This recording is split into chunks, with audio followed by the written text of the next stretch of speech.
Storytime on Tinder date from hell. So recently I got dumped by my boyfriend. I went over to my friend's house because I was feeling down and she convinced me to get a Tinder. So I immediately matched with this guy, and what drew me to swipe right was because he looked like my celebrity crush. Anyways, we started talking and we exchanged phone numbers. Everything was good. I Snapchatted him so he knew I was real. Over time, he would get upset when I would post my guy friends on my Snap. And he'd say things in Spanish like, "you're mine." And at the time, I thought it was cute, not realizing it was a obsessive thing.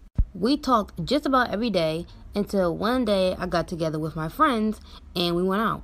And remember how I told you guys that he didn't really like my friends? Well, he randomly calls me at 2 a.m. crying and claiming that he got stabbed. If you want to know what happened after that, come back for part 2. Part 2 of Tinder Date from Hell. So, like I said earlier, I went out with my friends and he randomly calls me at 2 a.m. claiming that he got stabbed. And I, of course, thought that was crazy. I felt bad for him and wanted to be there, but I would never see the wound. A couple days later, he had his friends add me on Snapchat, and one of his friend's girlfriends told me to get away from him and that he was obsessed with me. And all he would talk about was me. And he ain't never get stabbed. When I found that out, I wanted to leave the whole relationship alone, and he went off on me. Like, he went psycho crazy and told me that he was going to off himself if I ever decided to leave. And mind you guys, I barely even know this man. It gets even crazier. Come back for part 3. Part 3 of Tinder Date from Hell. So after I found out that he tried to fake getting stabbed, I told him I was ready to leave the whole relationship, and he threatened to off himself if I decided to go. After that, I couldn't deal with him anymore, so I ignored him, and he would blow up my phone. When I got tired of his craziness, I blocked his number and blocked him from all my social medias.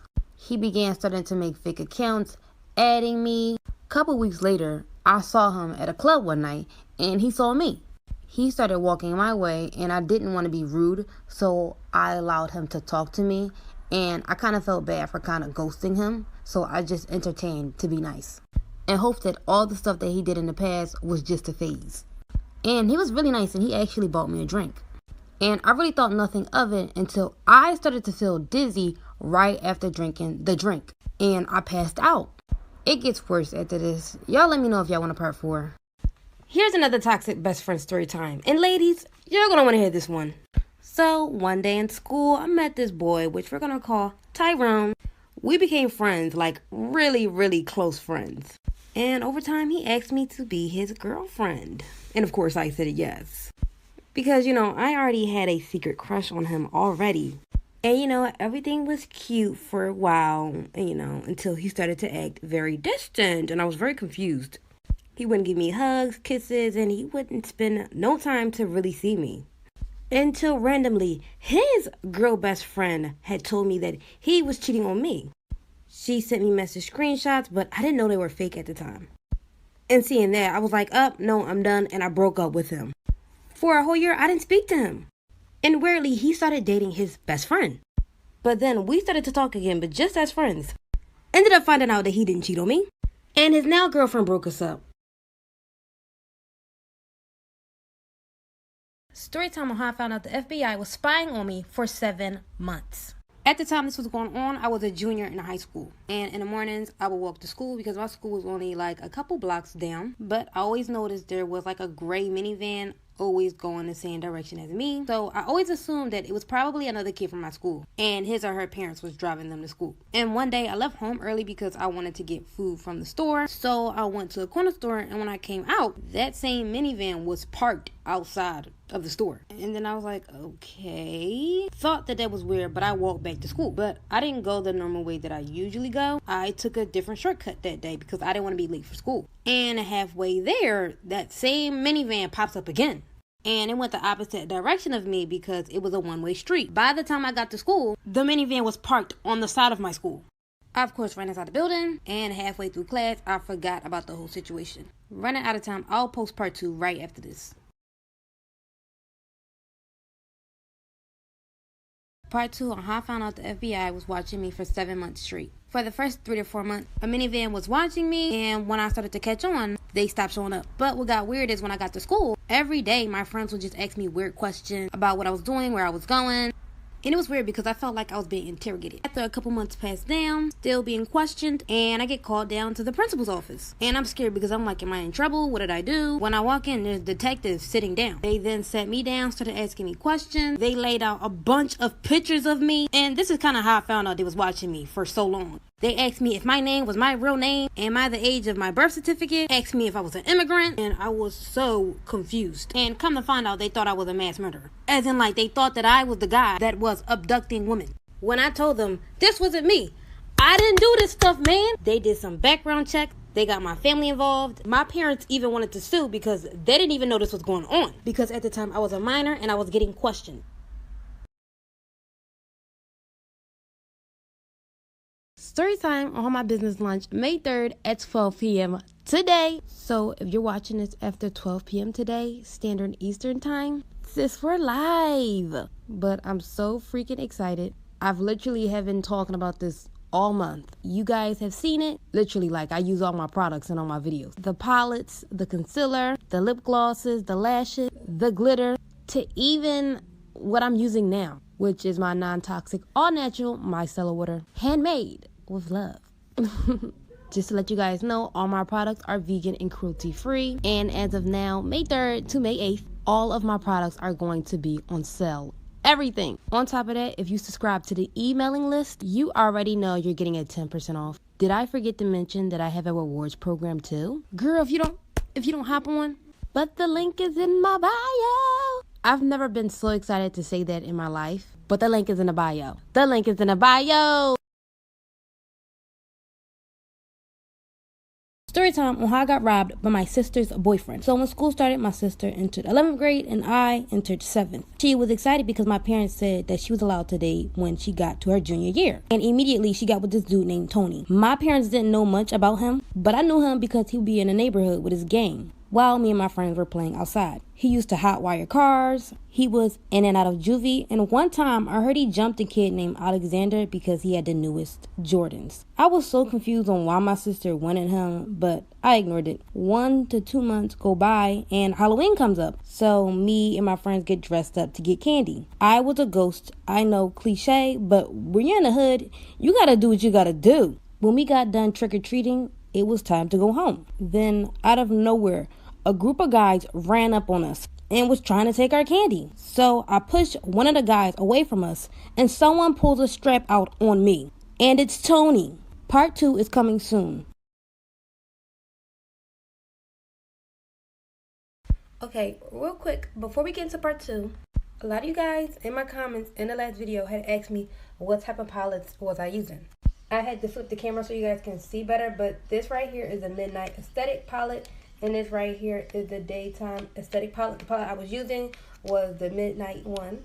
And these palettes are by Vanity Cosmetics. You guys also asked me what type of concealer I use. I use Vanity Cosmetics Full Coverage Concealer.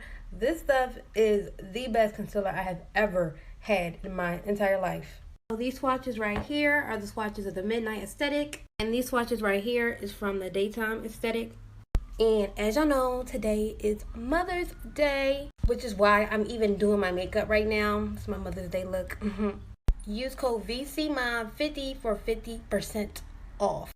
The link is in my bio if you want to check it out. Posting part 2 in about 10 minutes.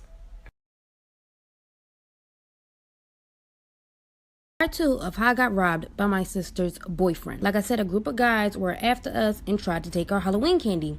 When I pushed one of the guys away, someone pulls a strap out on me. And it's Tony. I was so scared at that moment, I literally peed my pants. I really thought that was my last day. Then he snatches a blanket off of me and was like, "Oh, so you must think you tough." And I said, "No." And he says, "Tell your boys to share. That's all we want." When we gave them our candy, they ran off with it. And me and my friends were so upset because it took us 4 hours to collect all of that candy. When I finally get back home, my sister sees me and asks, "Where's your candy and why's your pants wet?" So I tried to explain to her what happened. Then out of nowhere, Tony pops up and walks into our living room. I look at him in shock because this man literally held a GUN to my head and now he's in my house. He walks up to me and says, "Here, you can have my candy." And it's literally the same candy he stole from me earlier.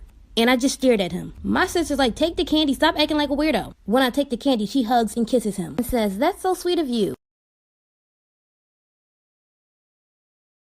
When I was younger, there was a girl I knew who lived in our neighborhood. None of the kids liked her because they claimed that she stank and acted weird. When they talked about her, I kind of felt bad, so I became friends with her. Yeah, of course, I got the, why do you hang out with her? But she really wasn't all that bad. But her scent, they were kind of right about that. One day, she invites me over to her house, and she was very excited because she told me I was the first person to ever come over. And I felt so honored, so I went. But when I went into her house, it smelled very bad, almost nauseating, but I didn't say anything because I didn't want to be rude. She had a lot of uncles that lived with her family. Honestly, it was like 4 to 5 families in one house, to be honest. But she first introduced me to her stepmom. I said hi to her, but she just stared at me in disgust. Then we went to her room to play. As it got later, I told her I needed to go home. But she begged me to stay longer because she was scared. I told her I'd come tomorrow, and she just starts crying. She runs into her bed and falls into her sheets, which lifted her skirt. There were bruises all over her thighs. Let me know if y'all want a part 2. The students at the school for nursing got along quite well, except for Alice. The problem with Alice was that she was just too perfect. Well, at least that's what it seemed like to the other students. She was always friendly, always cheerful. Her assignments were always on time and just perfect. Many of the students resented Alice. They would have liked to see her fail or cry or get scared sometimes, just to show she had weaknesses just like them. One night, many of the students tried to frighten Alice as a practical joke. They borrowed the hand of a corpse they had been studying in anatomy and tied it to the light cord in her closet. And when she tried to turn her light on, she would find herself holding a dead man's hand. That would scare anyone, one of them said. Afterwards, they went to the movie theaters. When they got back, Alice was asleep. But when they didn't see her the next morning, they decided to find out what happened.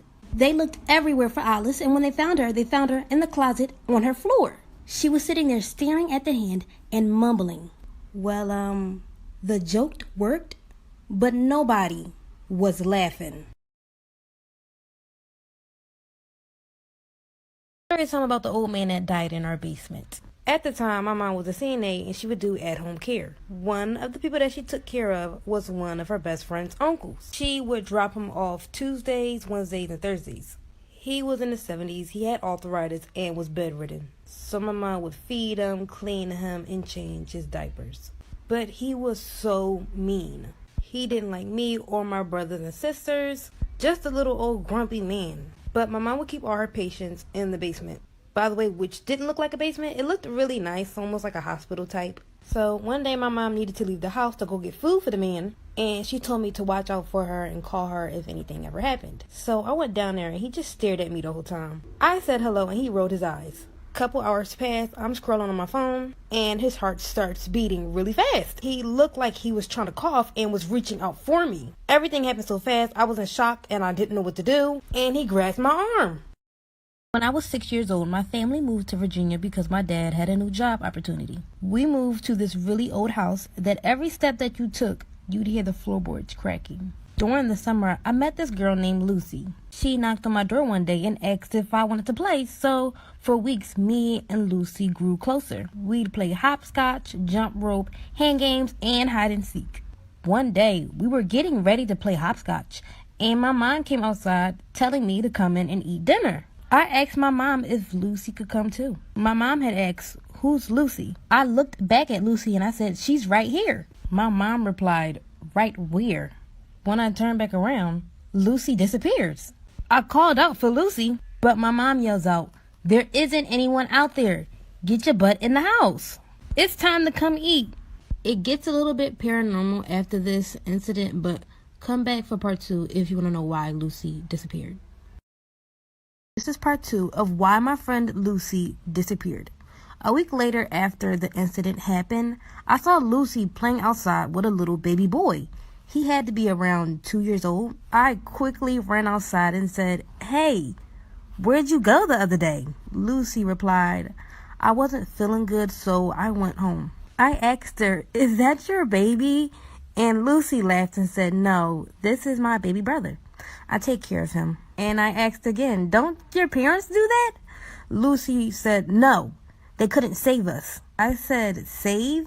And Lucy gets a little frustrated and said, they just abandoned us, but we don't need them anymore. We take care of ourselves. Lucy then says, we gotta get home. We'll see you another time. She took her brother's hand and turned the corner. I watched them go, but when I looked down the corner they turned, they both disappeared. I'm running out of time. Sorry guys. Come back for a part 3.